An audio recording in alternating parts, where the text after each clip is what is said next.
ഇരിങ്ങാലക്കുട ഒരു പെൺകുട്ടി ആത്മഹത്യ ചെയ്തിരിക്കുന്നു. വളരെ ദയനീയമായ ഒരു കാര്യം. 23 വയസ്സേ ഉള്ളൂ. ഫസീല എന്നാണ്. സെക്കൻഡ് ബേബി വയറ്റിലുണ്ടായിരുന്നു. ഫസ്റ്റ് ബേബിയെ 10 മാസം മാത്രമേ ഉള്ളൂ. ആ സമയത്താണ് ഇങ്ങനെ ഒരു ഇൻസിഡൻറ്റ് ഉണ്ടായിട്ടുള്ളത്. എനിക്ക് മനസ്സിലായ ഒരു കാര്യം എന്ന് പറഞ്ഞാൽ വാട്സപ്പിൽ കൂടെ കുട്ടി മെസ്സേജ് അയക്കുന്നുണ്ട്. പേരൻസിന് അമ്മയ്ക്ക് അയച്ച മെസ്സേജ് ആണെന്ന് കാണിക്കുന്നുണ്ട്. അപ്പം ആ വാട്സപ്പിൽ പറയുന്ന മെസ്സേജിൽ വ്യക്തമായി ആ കുട്ടി പറയുന്നുണ്ട്, എന്നെ ഉപദ്രവിക്കുന്നുണ്ട്, എന്നെ തല്ലുന്നുണ്ട്, എനിക്ക് ഒരുപാട് ഉപദ്രവം നേരിടുന്നുണ്ട്, എന്നെ ഒരു കുന്നുകളെയും, ഞാൻ അയാളുടെ കഴുത്തിന് കയറി പിടിച്ചു, ദേഷ്യം വന്നിട്ട് എന്നൊക്കെ പറഞ്ഞ് മെസ്സേജുകൾ അയക്കുന്നുണ്ട്. അപ്പോൾ അതിൽ നിന്ന് വ്യക്തമാവുന്ന എന്തെന്ന് പറഞ്ഞു കഴിഞ്ഞാൽ ഈ പെൺകുട്ടിയുടെ മരണം അത് ശരിക്കും നടക്കാൻ പോകുന്നു എന്നുള്ള തിരിച്ചറിവ് അവളുടെ ഉമ്മാക്കുണ്ടായിരുന്നു. പക്ഷെ അത് ആരുടെ അടുത്ത് ഇൻഫർമേഷൻ കൊടുക്കാനോ അതിനെ സേവ് ചെയ്യാനോ അവർ ശ്രമിച്ചിട്ടില്ല എന്നുള്ളത് വ്യക്തമാണ്. അതുകൊണ്ട് തന്നെയാണ് മരണം സംഭവിച്ചിട്ടുള്ളത്. അപ്പോൾ അങ്ങനെ കണ്ണ് നോക്കിക്കൊണ്ടിരിക്കാനൊന്നും പറ്റത്തില്ല. ഇനി പലരും പറയുന്ന കണക്ക് ഇത് സൊസൈറ്റിയുടെ ഒരു കുഴപ്പമാണെന്ന് പറയരുത്. ഇപ്പോഴത്തെ സൊസൈറ്റി ഇതൊക്കെ അക്സെപ്റ്റ് ചെയ്യുന്ന സൊസൈറ്റി തന്നെയാണ്. രണ്ടാം വിവാഹമോ അല്ല അതിന് വിവാഹമോചനമോ ഒക്കെ അക്സെപ്റ്റ് ചെയ്യുന്ന ഒരു സൊസൈറ്റി തന്നെയാണ് നമ്മൾ ജീവിക്കുന്നത്. നമുക്ക് ബുദ്ധിമുട്ടാണ് എന്ന് തോന്നിയാൽ, നമ്മളെ കൊണ്ട് അത് സർവൈവ് ചെയ്യാൻ പറ്റുന്നില്ല എന്ന് തോന്നിക്കഴിഞ്ഞാൽ അവിടെ നിന്ന് ഇറങ്ങി വരാനുള്ള മര്യാദ പെൺകുട്ടികൾ കാണിക്കണം, ധൈര്യം കാണിക്കണം. എന്തുകൊണ്ടാണെന്ന് അറിയാമോ? ഈ സൊസൈറ്റി നമ്മൾ പറഞ്ഞ് കളിയാക്കുന്നതിനോടൊപ്പം തന്നെ മടിച്ചികളായ ഒരു വിഭാഗത്തിന് നമ്മൾ ഉണ്ടാക്കി കൊണ്ടുവരുന്നുണ്ട്. ഡിപ്പെൻഡഡ് ആയ ഒരു വിഭാഗം. ഞങ്ങൾ വീട്ടിലിരിക്കാനുള്ളവരാണ്, ജോലി ചെയ്യേണ്ട, ഞങ്ങളുടെ തൊഴിൽ കൊച്ചിനുണ്ടാക്കി കൊടുക്കുക, അയാൾക്ക് ബെഡ്റൂമിൽ സാറ്റിസ്ഫാക്ഷൻ ഉണ്ടാക്കി കൊടുക്കുക, വീട്ടിൽ അത്യാവശ്യം കുക്കിംഗ് പണിയൊക്കെ നടത്തിയിട്ട് ചുമ്മാതിരിക്കുക എന്നുള്ളതാണ്. പണ്ട് കാലഘട്ടങ്ങളിൽ കുക്കിങ്ങിനൊരു സ്പെഷ്യൽ ഇത് തന്നെ വേണം. കാരണം അത്രത്തോളം കഷ്ടപ്പാടുള്ള ഒരു കാര്യമാണ് വീട്ടിലുള്ളവർക്ക് ഭക്ഷണം ഉണ്ടാക്കുക എന്നുള്ളത്.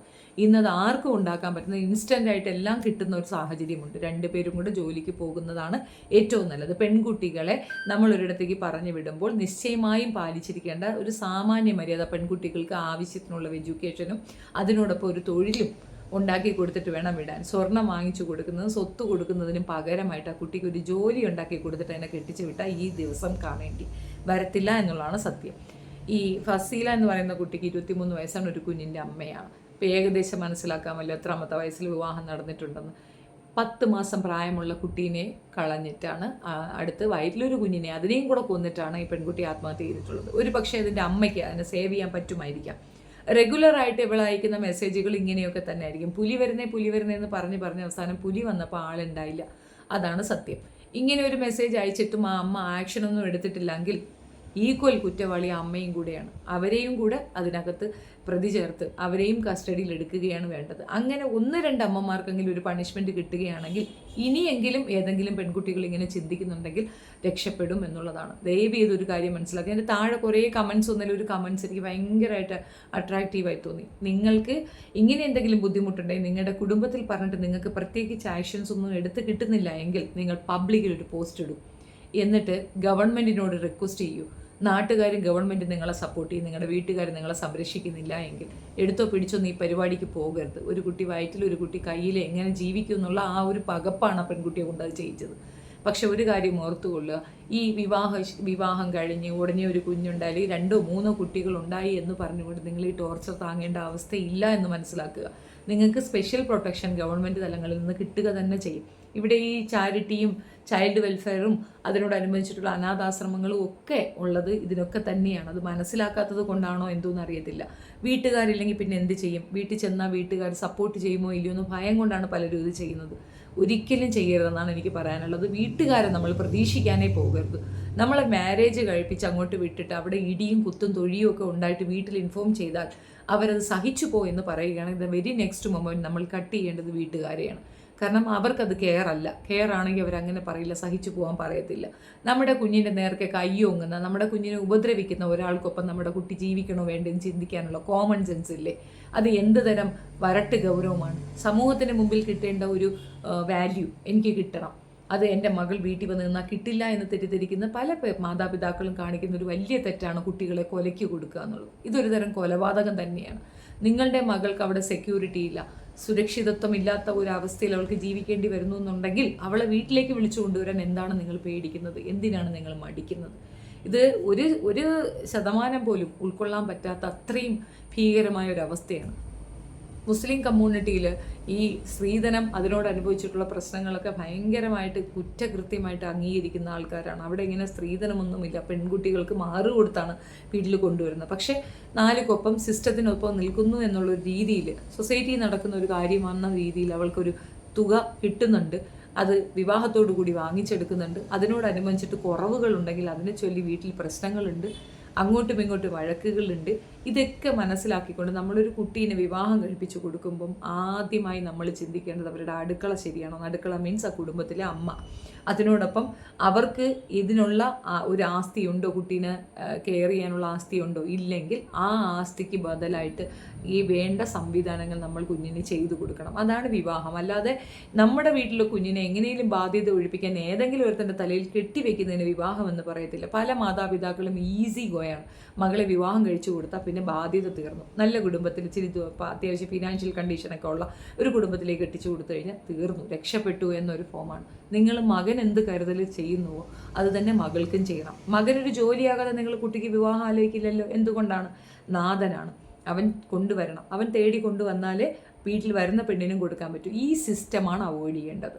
രണ്ടുപേരും തുല്യ പങ്കാളികളാണ് എന്ന് ഓരോ പെൺമക്കളോട് പറഞ്ഞു കൊടുക്കുക. വന്നു കയറുന്ന കുട്ടിയുടെ അടുത്ത് ആ ഒരു അടിമ മനോഭാവത്തോടു കൂടി പെരുമാറുന്നത് കൊണ്ടല്ലേ പെൺകുട്ടിക്ക് ഇങ്ങനെ ചെയ്യേണ്ടി വന്നത്. ഈ വിഷയത്തിൽ നമ്മൾ എത്ര കഥ പറഞ്ഞാലും ആർക്കും മനസ്സിലാകത്തില്ല. അതുകൊണ്ട് ഞാനത് റിപ്പീറ്റ് ചെയ്യുന്നില്ല.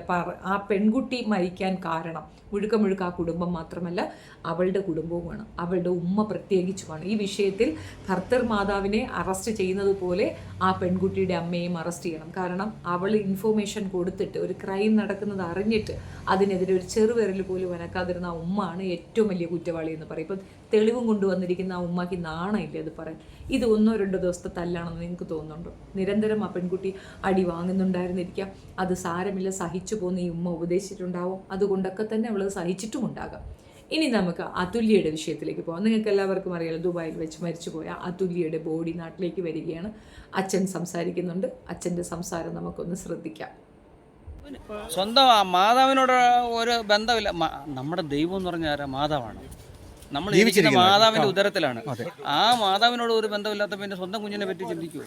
വിളിക്കുന്ന എൻ്റെ വീഡിയോ ഞാൻ കണ്ടിട്ടുണ്ട്. വിളിക്കുന്നത് നേരിട്ടും വിളിച്ചിട്ടുണ്ട്. എന്നെ ഫോണിൽ വിളിക്കുമ്പോൾ നേരിട്ടും വിളിച്ചിട്ടുണ്ട്. ഒരുപാട് വളരെ മോശമായ രീതിയിലുള്ള പദപ്രയോഗങ്ങളുണ്ട്. അതിൽ നിന്ന് എനിക്ക് മനസ്സിലായി അഹങ്കാരി. നമ്മളെ അങ്ങനെ വിളിക്കുമായിരുന്നു, നമ്മളോട് അങ്ങനെ സംസാരിക്കുമായിരുന്നു. എന്നെ ഞാൻ കേട്ടിട്ടുണ്ട്. എന്നെ വിളിക്കുന്ന എൻ്റെ വീഡിയോ ഞാൻ കണ്ടിട്ടുണ്ട്. വിളിക്കുന്നത് നേരിട്ടും വിളിച്ചിട്ടുണ്ട്. എന്നെ ഫോണിൽ വിളിക്കുമ്പോൾ നേരിട്ടും വിളിച്ചിട്ടുണ്ട്. എന്നും പേടിച്ച് തന്നെയാണ് കഴിഞ്ഞത് ചേട്ടനൊക്കെ.